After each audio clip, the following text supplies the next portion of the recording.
अमर को जब अपने मित्र नितिन की बेटी काजल के बारे में पता चला तो एकाएक उसे अपनी भाभी की याद आ गई। जिस तरह शहर में ठीक ठाक नौकरी करने वाले मित्र के दामाद ने काजल को छोड़ दिया था, ठीक उसी तरह कलेक्टर बनने के बाद अमर के बड़े पापा के बेटे रवि ने भी अपनी पत्नी को छोड़ दिया था। अंतर सिर्फ इतना था कि रवि ने विदाई के तुरंत बाद पत्नी को छोड़ा था, जबकि काजल को एक बच्चा होने के बाद छोड़ा गया था। नितिन के दामाद ने उनकी भोली भाली बेटी काजल को बहला फुसलाकर उससे तलाक के कागजों पर दस्तखत भी करा लिए थे। काजल के साथ जो हुआ था वह बेहद दुखी करने वाला और चिंता में डालने वाला था, लेकिन इसमें राहत की बात ये थी कि काजल की सास सुनंदा ने उसका पक्ष लेकर अदालत में बेटे के खिलाफ गुजारे भत्ते का मुकदमा दायर कर दिया था।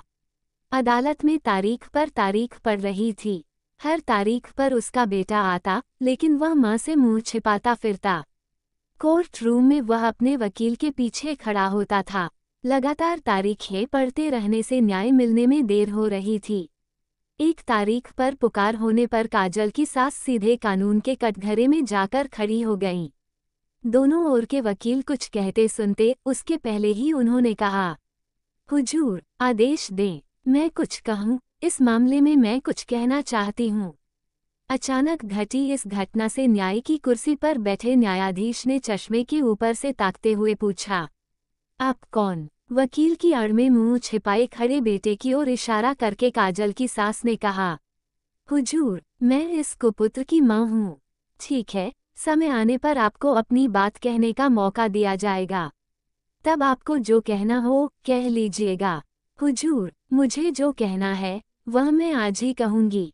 आपकी अदालत में यह क्या हो रहा है?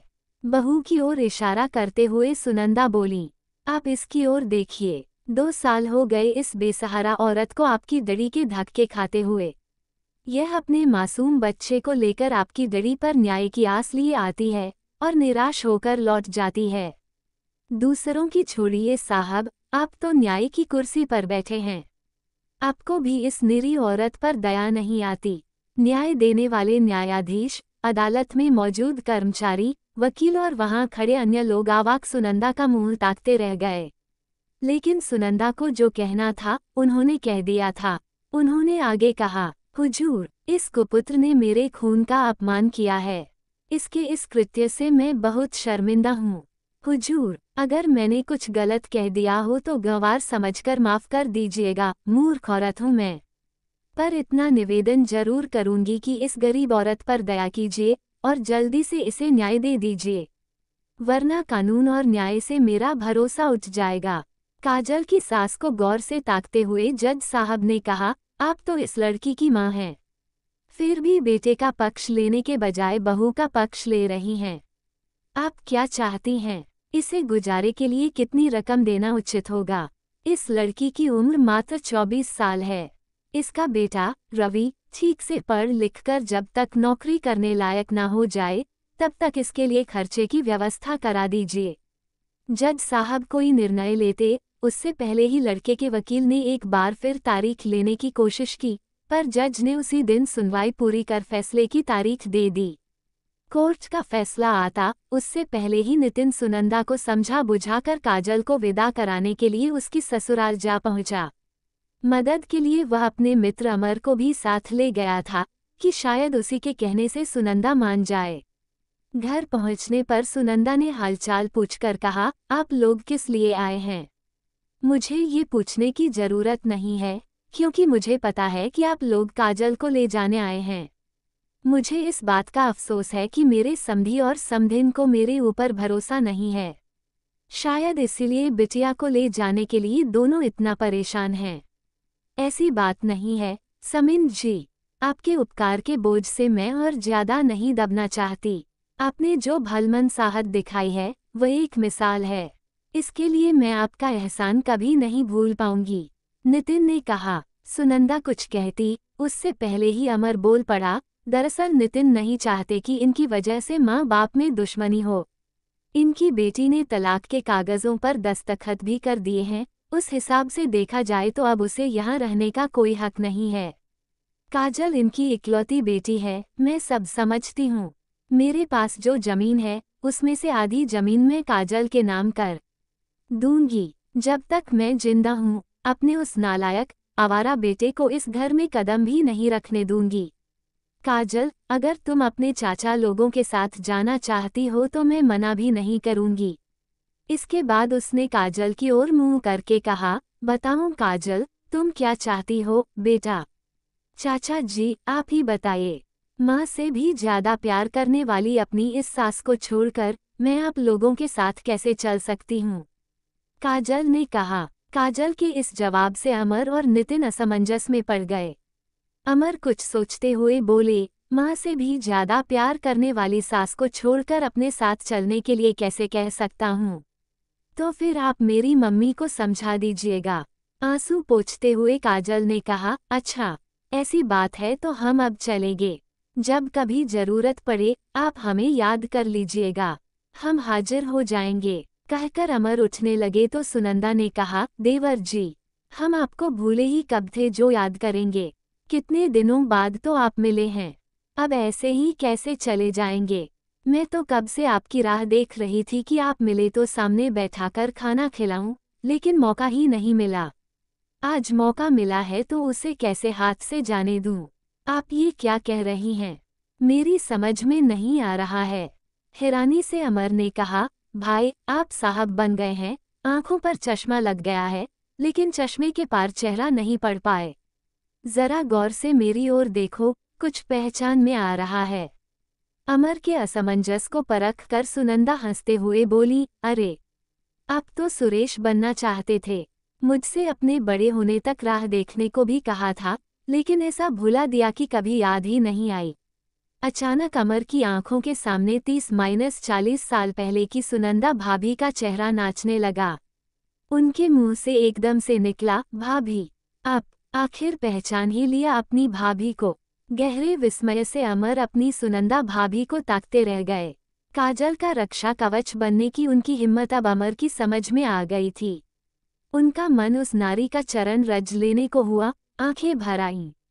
सुनंदा ने भावुक स्वर में कहा, देवर जी, तुम कितने दिनों बाद मिले।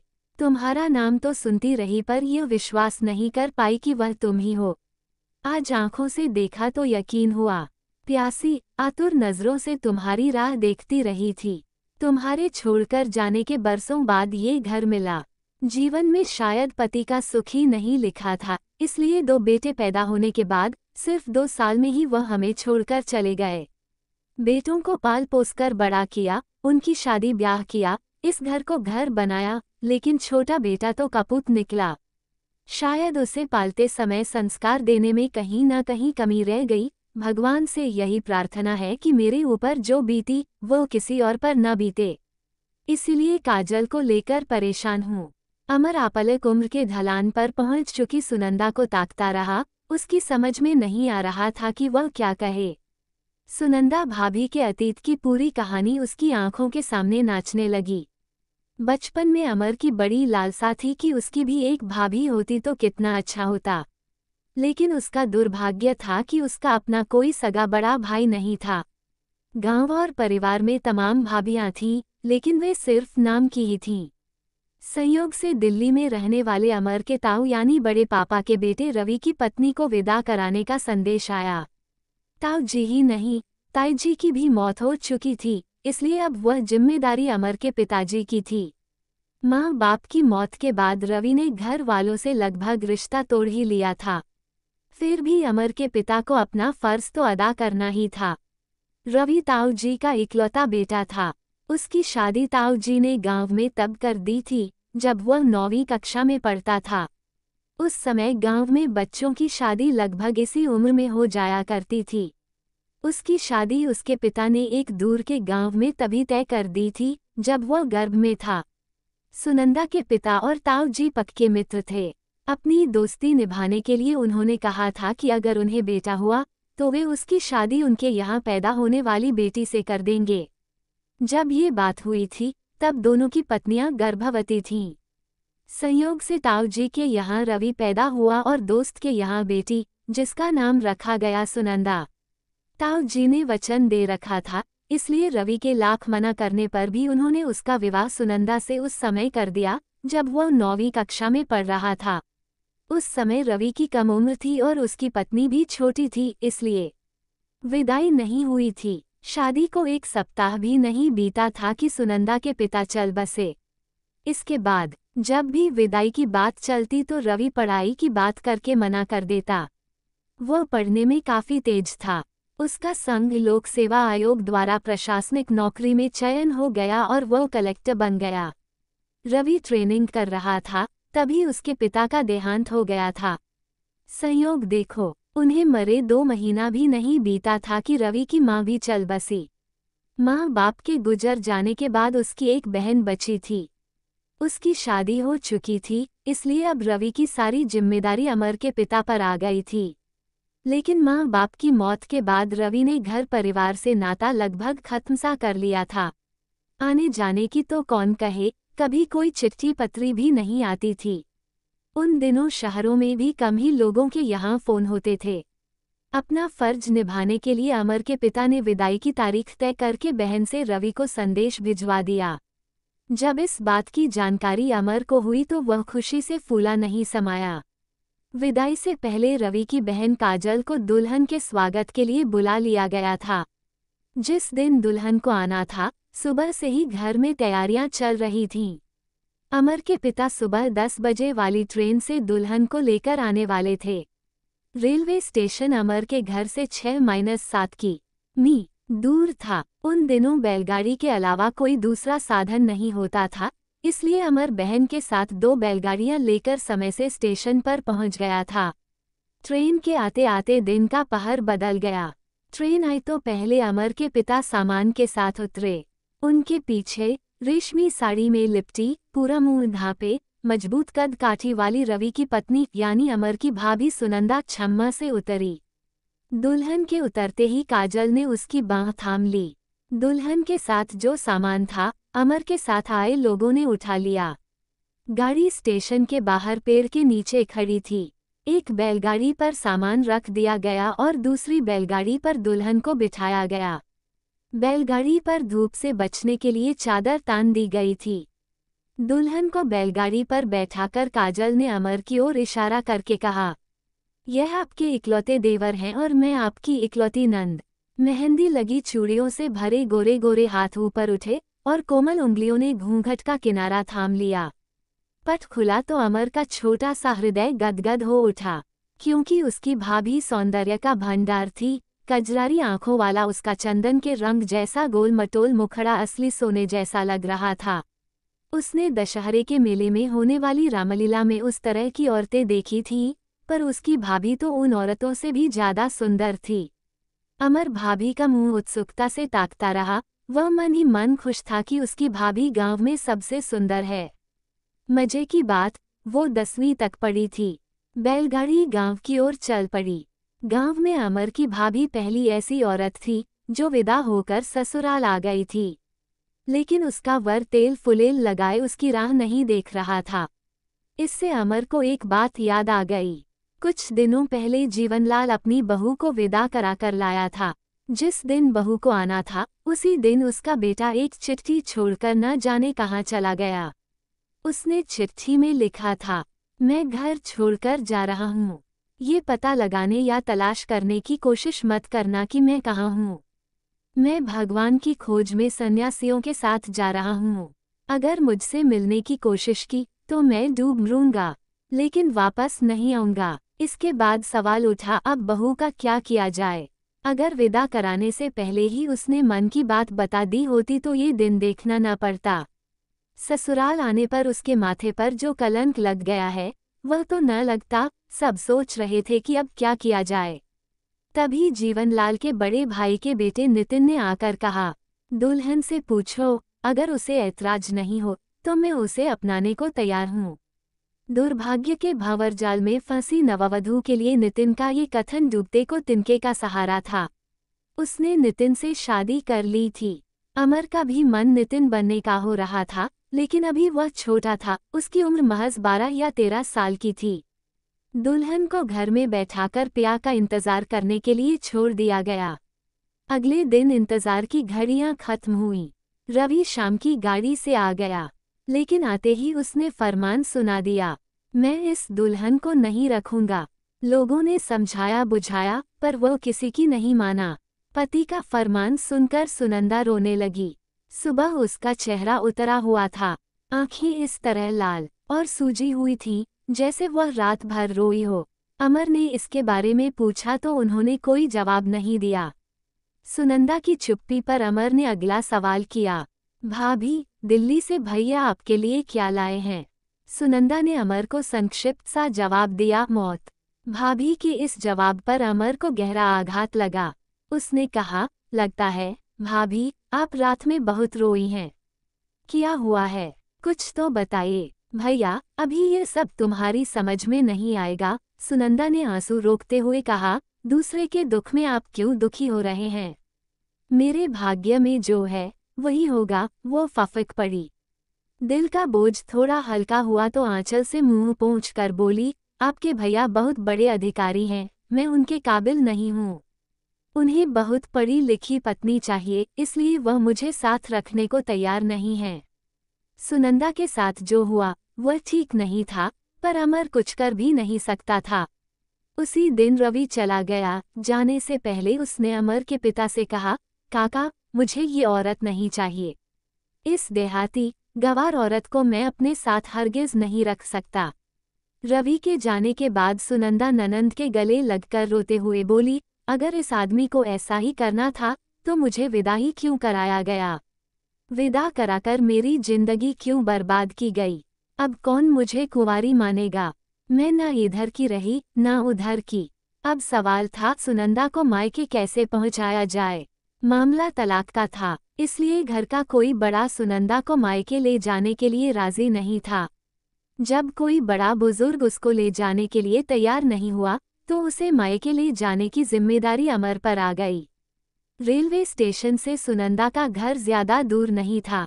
अगर कोई संदेश मिला होता तो शायद स्टेशन पर कोई लेने आ जाता, पर ऐसा कुछ नहीं था। दोनों पैदल ही घर की ओर चल पड़े। सामान स्टेशन पर ही एक परिचित की दुकान पर रख दिया गया था। राह चलते हुए अपनी व्यथा व्यक्त करने की खातिर गांव के रवि के बारे में बताकर अमर ने कहा, आज मुझे अपने देर से पैदा होने पर अफसोस हो रहा है भाभी। अगर मैं 8 से 10 साल पहले पैदा हुआ होता तो। ये सुनकर दुख की उस घड़ी में भी सुनंदा के चेहरे पर मुस्कान आ गई। मासूम देवर के कंधे पर हाथ रखकर उसने कहा, तो फिर मैं तुम्हारे बड़े होने की राह देखूं। अमर झेप गया। गांव आया, फिर घर गौने गई लड़की के चौथे दिन मायके आने पर उसे देखने के लिए आसपास की औरतें इकट्ठा हो गईं। उस समय दिल पर पत्थर रखकर सुनंदा मुस्कुराती रही। उसके इस भोले भाले देवर को ताना न सुनना पड़े, इसके लिए उसने किसी से कुछ नहीं कहा। अमर उसी दिन शाम की गाड़ी से लौट आया। सुनंदा गांव के बाहर तक उसे छोड़ने आई। विदा करते समय उसने कहा, इस जन्म में फिर कभी मुलाकात हो तो देवर जी पहचान जरूर लेना। इन 4 दिनों में तुमने जो दिया वो हमेशा याद रहेगा। इतना कहते हुए सुनंदा की आंखों में जो आंसू आए थे, अमर उन्हें आज तक नहीं भूल सका। इसके बाद अमर को हमेशा लगता रहा कि जिंदगी में कहीं कुछ छूटा हुआ है, जो तमाम तलाशने पर भी नहीं मिल रहा है। धीरे धीरे ये प्रसंग मन के किसी कोने में दबता गया और इसके मुख्य पात्रों की स्मृति धुंधली होती गई। इसकी मुख्य वजह ये थी कि दोनों ओर से संबंध लगभग खत्म हो गए थे। बदल रही जीवन की घटनाओं के बीच ये दुख अमर ने अंतरात्मा के किसी कोने में डाल दिया था। अमर को सोच में डूबा देखकर सुनंदा ने कहा, अब तो बड़े हो गए, पर किया गया वादा भूल गए, निभा नहीं पाए। अमर ने धीमे स्वर में कहा, भाभी, आपने भी तो मेरी राह कहाँ देखी? सुनंदा मुस्कराए, आंखों में नमी थी। देखी देवर जी, बिल्कुल देखी, बहुत दिनों तक देखी, आपका इंतजार आज तक करती रही, पर आपकी कोई खबर ही नहीं मिली। फिर जिंदगी जिस राह पर ले गई, बस वहीं दौड़ती चली गई। अमर कुछ और कहता, उसके पहले ही सुनंदा उठ गई और काजल से बोली, काजल बेटा, तुम्हारे ये चाचा जी मेरे सगे देवर हैं। बिना किसी स्वार्थ इनकी हमदर्दी के मैं आज तक कर्जदार हूँ, तुम इनके पास बैठो। इनके लिए आज मैं खुद खाना बनाऊंगी और सामने बैठाकर खिलाऊंगी। बरसों की अधूरी साध आज पूरी करूंगी। तो बस आज की कहानी में इतना ही। कहानी पसंद आई हो तो वीडियो को लाइक करें, चैनल पर नए हैं तो सब्सक्राइब करना न भूलें। मिलते हैं नई कहानी के साथ, तब तक के लिए धन्यवाद।